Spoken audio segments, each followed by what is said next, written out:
የኢሳይያስ መጽሐፍ ምዕራፍ 57 ቁጥር 13 ላይ ያለቃል እንደዚህ ነው የሚለው በእኔ የታመነ ምሪቷን ምን ይላል ይገዛል ይላል። ስለ መግዛት ስንመጣ መግዛት የሚለው ቃል ሁለት ትርጉሞች አሉት።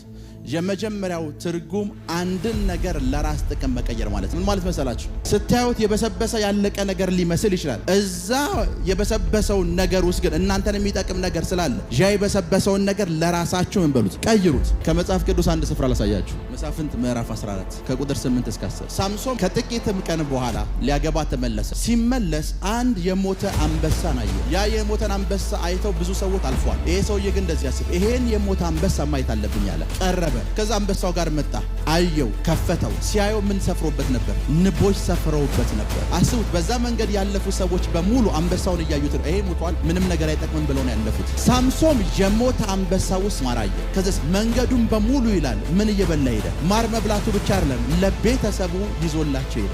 ነገርን ለራስ ጥቅም መቀየር ማለት የሞተ ነገር ውስጥ የሆነ ነገር ይገኛል ብሎ መመልከት ማለት ነው።